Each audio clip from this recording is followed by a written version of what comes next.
Tensions over Kashmir spiked as India revoked the special status for India-controlled Kashmir, the Himalayan region, at the heart of a 70-year-long dispute. It's a big controversial move that could lead to a major fallout, as confrontation between the two nuclear-armed neighbors over Kashmir worries the international community. Both their foreign ministers visited Beijing recently. China has opposed New Delhi's newly established Ladakh Union since it involves Chinese territory. Why has India revoked the special status of India-controlled Kashmir? Where is this crisis over Kashmir headed? What's China's policy on the Kashmir crisis? To discuss these issues and more, I'm happy to be joined in the studio by Rong Ying, Vice President and Senior Research Fellow from the China Institute of International Studies, Atul Aneja, an Associate Editor of The Hindu, and Zun Ahmed Khan, a visiting fellow at the Belt and Road Strategies Institute at Tsinghua University. That's our topic. This is Dialogue. I'm Yang Rui.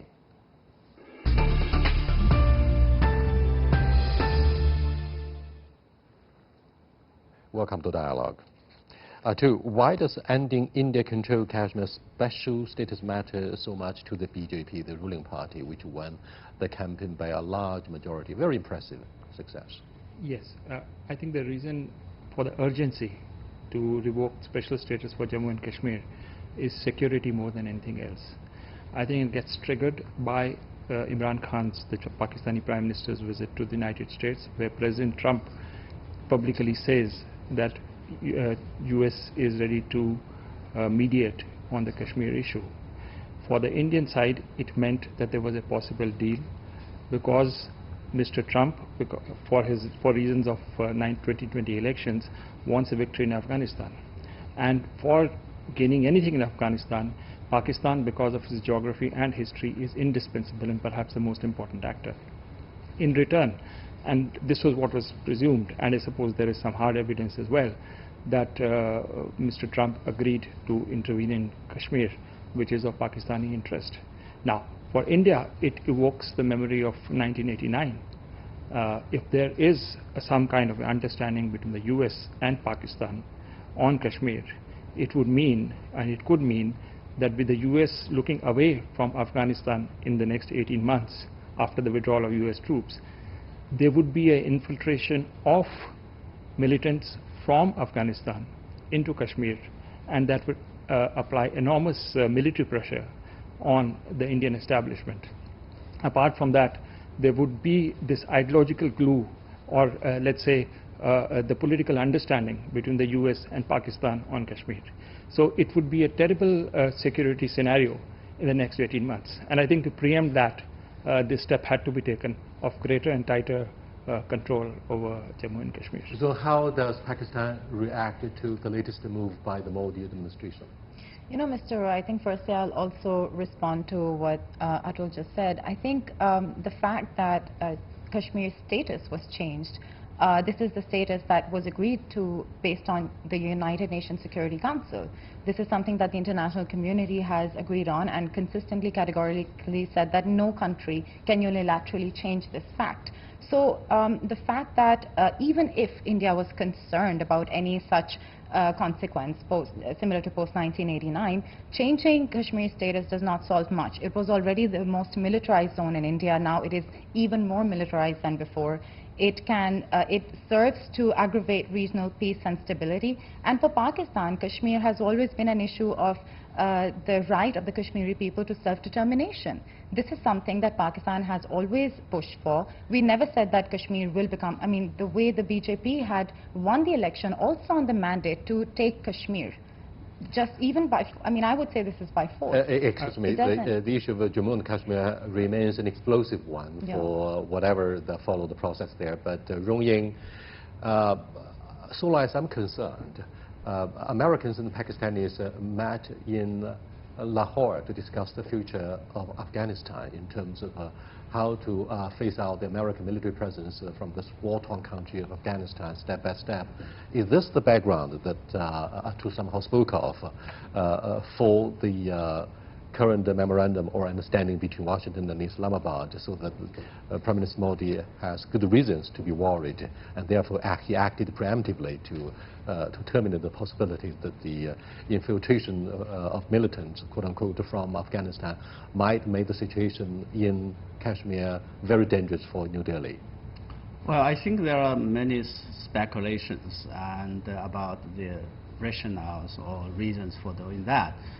First and foremost, I think the ideological factor for me is the most important thing. It has always been on the manifesto and the platform of BJP, and that to scrap or revoke the Article 370, that is out of its ideology. And the reason, big question is why now?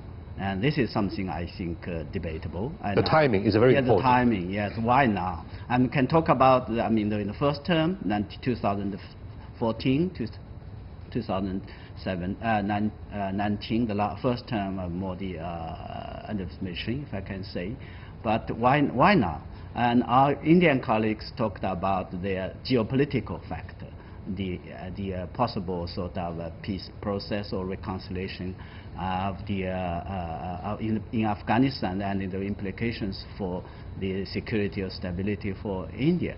And if it is a case, I think for me it is at least at this moment looks very much counterproductive, because by revoking the special status in Kashmir, that would cause more problems in the region. In the Indian country. So, by the way, State Councilor and Foreign Minister Wang Yi has made it very clear China is not very happy about the change of the status, because it somehow endangers the Chinese security concerns on our territory in the controversial border between India and China, right? I think China has made it very clear it is following up the development very closely, and is gravely concerned about the development, oppose the Indians' unilateral move to change the status. This is because out of the first and foremost the implications for the bilateral relations between India and Pakistan, and also the regional stability and security.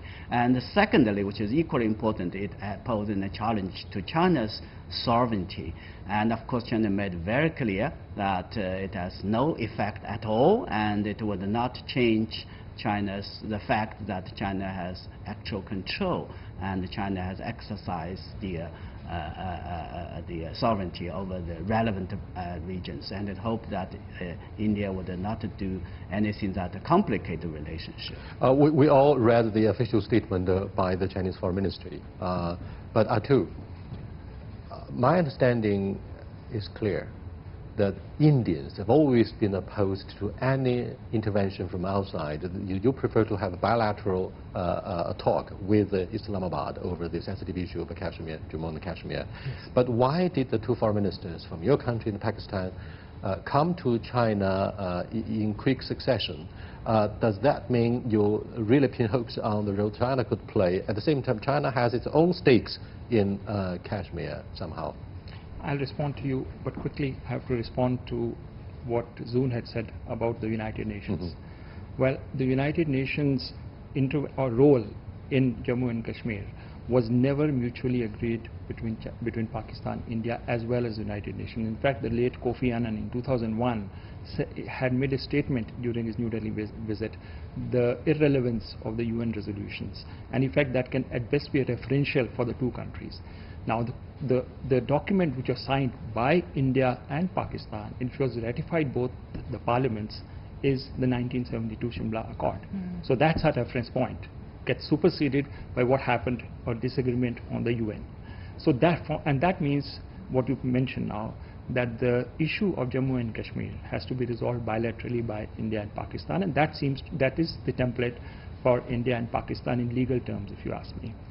The other agreement we did sign or understanding with Pakistan was the line of control or the alignment of a boundary in Kashmir. In 1972, again, surveyors from Pakistan had come, and we had jointly surveyed that area, and we have a common understanding on the alignment of an interim border in Kashmir. So those are the two understandings in which both sides have agreed upon, not United Nations. Coming back to your question about the foreign minister's visit, I would like to remind you that this visit was our foreign minister was decided a long time ago. In fact, I did a story about 20 days ago about his visit, which was to have the second meeting of the cultural dialogue between India and China. So it was not as if he was reacting to this incident of August 5th and the visit of the Pakistani foreign minister. This was a suo motu visit. Was there anything that could be agreed upon by the two foreign ministers during his I think very important. Affairs Minister, very important. The foreign minister, Indian External Affairs Minister, was very concerned about the interpretation of China of the removal of special status of Kashmir. Now, he reassured the Chinese side yesterday, and he spoke to the media after the meetings were over, that the formation of the Union Territory of Ladakh in no way impacts on the line of actual control with China. There is no cartographic engineering in terms of on our borders which is being done because of the formation of a union territory. The alignment remains the same as it was before August 5th, because again there is no change in the lines. So this is something which had to be conveyed to the Chinese side, and this was done yesterday between when there were talks between our foreign minister and Mr. Wang Yi. So I think that the second most important part, in fact more important for me, was the planning for President Xi's visit to India, which will take place in October, and what would be the nuts and bolts of that. The third thing was on a people-to-people level, where do we go? And yesterday Mr. Wang Yi, at the end of a media forum which we had in Deothai guest house yesterday, said that there may be more Indian pilgrims going into Mansarovar in Tibet, which we do. There's an annual pilgrimage which goes, and that quota may be expanded by China. And that's a proposal which has come from the Chinese side. Along with that, we also formed a joint team of doctors in the memory of Dr. Kotnis, who had died in China. I'll get back to you about more such the point I'm making is that while there were concerns expressed by the Chinese side, the Indian foreign minister responded to that, and I think after having done so, both sides have moved on in preparation for the next summit, which is going to be What you say suggests clearly that the general bilateral relationship between New Delhi and Beijing would not be undermined as a result of the current change of status in Jammu and Kashmir. But Zoom, was there anything that the Chinese government promised to help or to come to the rescue of our Pakistani friends? What are the commitments, if any, by the Chinese government in this time of crisis? You know, for the Pakistani foreign minister to come here and to discuss with the Chinese side was very timely, because any issue of concern to both sides is discussed mutually. So the Chinese side reaffirmed Pakistan that any issue that is integral to Pakistan's security and sovereignty and other regional interests would be taken up seriously by the Chinese side. And of course they brought up the United Nations resolutions and the mutually agreed on pacts between India and Pakistan. So whether or not we talk about taking this issue forward bilaterally, or the fact that both the foreign ministers were in Beijing back right after this issue escalated, means that this issue was brought up. And China's involvement, or let's say the fact that China has reassured Pakistan as well as India that we need regional peace and prosperity, means that we are not dealing with this issue in isolation. So I think the fact that the Chinese side reaffirmed Pakistan and also ensured that this issue will not be left neglected. It's not a small thing. The Kashmir issue is the core issue between India and Pakistan. Both countries have gone to war several times over this.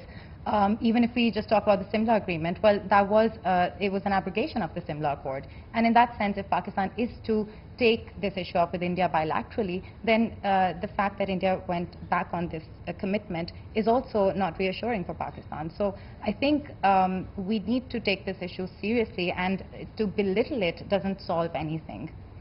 China is very serious about the issue of Kashmir, Jammu. Let me go back to the domestic politics of India. It seems Rong Ying, Prime Minister Modi got the mandate from the people. The BJP got the mandate from the people that it's time to revoke Article 370. but what will be the regional consequences? It seems a war is imminent, and the diplomatic relationship has been seriously downgraded, and the Pakistani government, Islamabad, is very, very, very angry. What do you think of the consequences? Well, I think there are many consequences, if I can say, both domestically and for bilaterally with India and Pakistan and for the region. The big question is that with such a big mandate for Prime Minister Modi, how he would going to use that. And if you look at his speeches, look at the statement, it seems that certainly I think would like to bring India to a new sort of track for development, the so-called the new India, the vision of a new India. And even the one of the argument, I think, when after his speech made related after the decision, is also about the bringing economic development to Jammu and Kashmir. But the question, as I asked, and I think as other Chinese observers and analysts are asking, that what would in the end really bring the benefits or the development that he promised. There are many doubts and many apprehensions that even though at this moment, because the Jammu and Kashmir is being totally blackout, but it cannot go on forever. So the militancy, the insurgency, the problems would come. So there are many questions. And also it raised big questions about the BJP, so the ideology. The concern about the so-called Hindutva, the concern about the secularism, and the concern about the other minority groups' sort of interest, how they're going to do that. So that's why there are many debates, huge debates in India. And then the other big question is what kind of role India is going to play, because India is an emerging country power. It is a riding in a way. So what kind of benefits, what kind of contribution is going to make for the region? The announcement came hours after authorities launched a new clampdown in the state of Jammu and Kashmir by suspending telephone and internet services and putting some leaders under house arrest around midnight. This is a very serious crackdown. Will there be something like intifada that we saw in the West Bank and Gaza by the Palestinians? Because that's a kind of a... It's a similar... Similar? Did you think there's situation. going to be some the way the Kashmiris are being dealt with is similar to how the Palestinians were being dealt with. Whether or not this culminates into something like the Intifada, firstly, continuing what was just said, not only has India taken away the special status of Jammu and Kashmir, but Indian Home Minister is saying, well, our next step is going to be Indian-occupied Kashmir, and then we'll move forward from there. So, Pakistan-occupied Kashmir, sorry. So, the fact that it doesn't end here, it doesn't end at the Hindutva, it doesn't, this movement is something much larger that India is experiencing.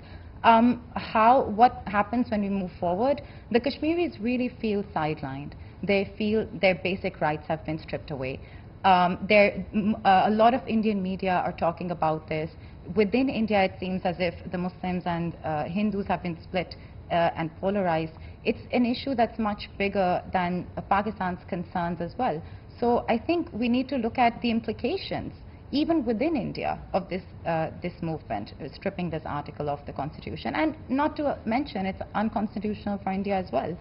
So, what can happen? Yes. Media observers that I came to know pointed out that the leadership in Islamabad may not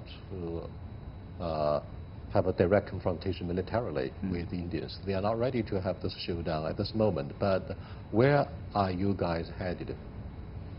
Well, if you look at what happened, as I said, as I understand, the trigger for this action is security. Security. Right. Now comes how is Indian security being undermined? And if we look historically not too far back, we did not have this situation before 1989. It's important to mark that year, because that is the time when the Soviet Union loses the war in Afghanistan, and people from Al-Qaeda and others start infiltrating into Kashmir, the Soviet jihad, the anti-Soviet jihad in Afghanistan is immediately followed by the Kashmir jihad. And there are forces, there is evidence to prove that this particular movement of militants from Afghanistan into India was done by multiple forces, including the ISI of Pakistan. So it is that which has triggered the situation in Jammu and Kashmir. It could be the political theater, it could be the excuse, it could be the camouflage, but the Rong Yin, do you think this is Can I complete? I just want to complete the point here. That the root cause of what is happening in Kashmir is support for militancy, external militancy, which has been proved in the past.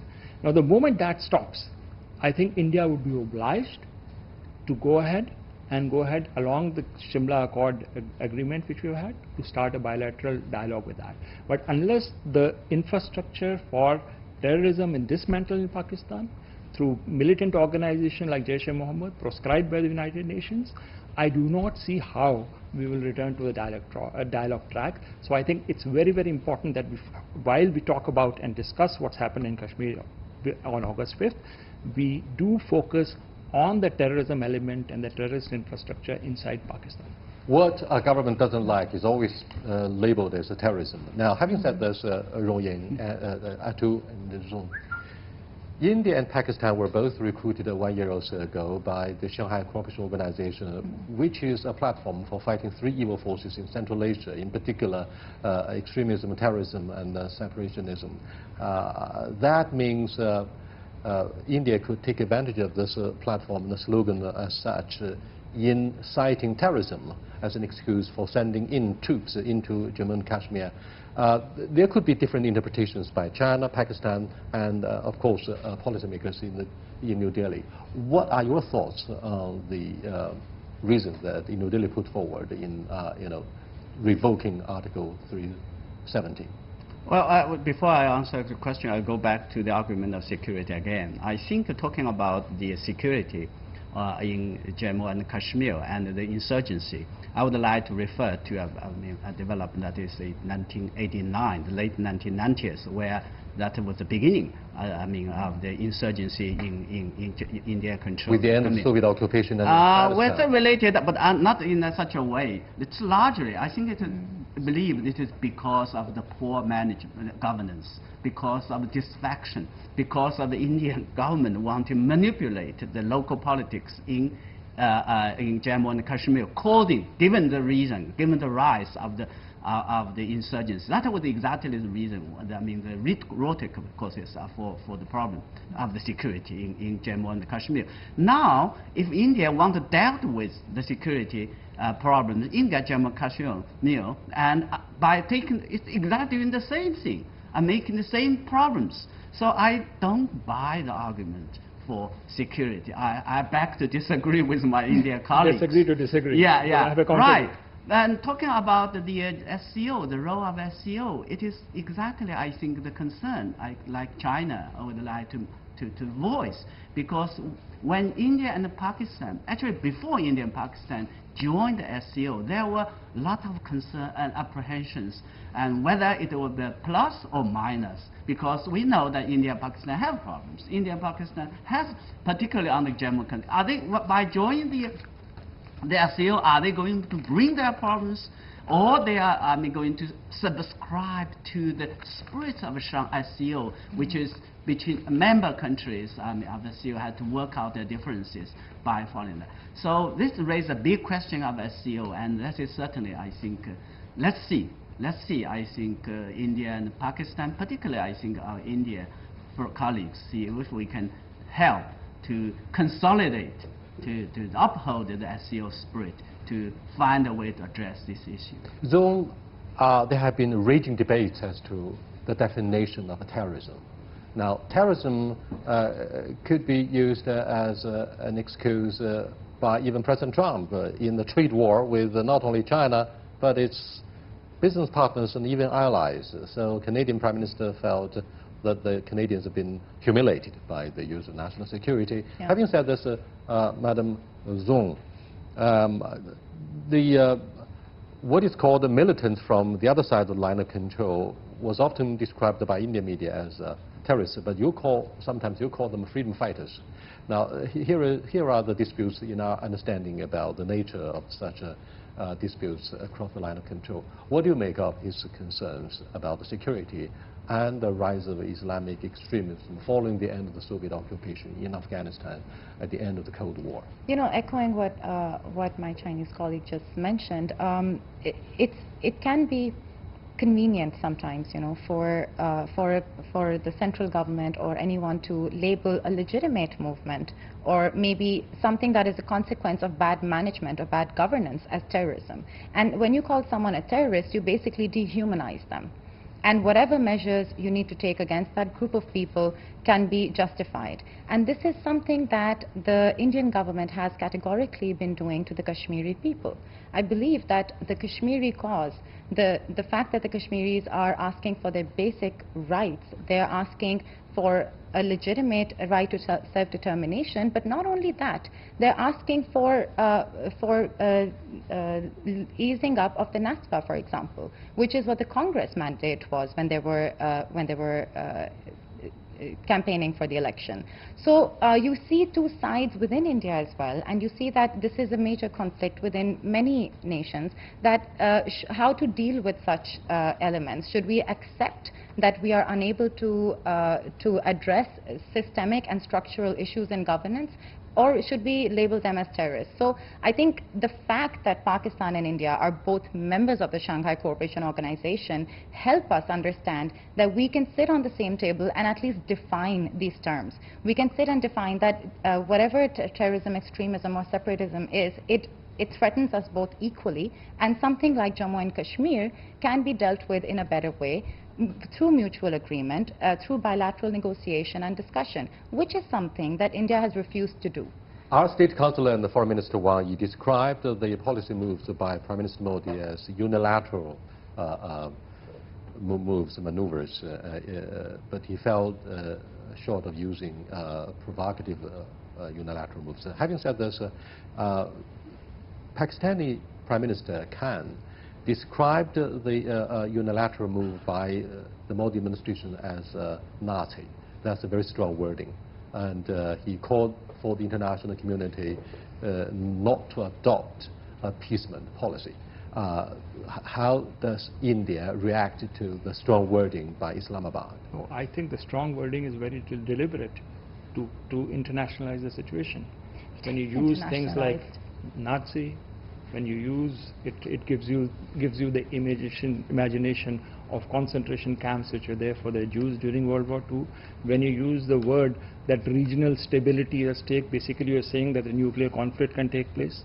So it's very, very important for Pakistan, and we see the narrative, to create an alarmist situation about what has happened over here in order to attract international attention. Okay. 30 seconds, we're going to conclude the live It's not just Pakistan, it's media all over the world that is talking about how dire the situation is. It's not only one country. That's, maybe you may disagree with the reference that the Pakistani side may have used, but the fact is that right now Kashmir is in a situation of lockdown. People don't have access to food and basic medicines. And this is worrying and alarming for everyone. It's not just for one side of the border. Well, that's indeed an issue of great concern about the humanitarian crisis. The international society will not sit by without doing anything to reach out to people in this area.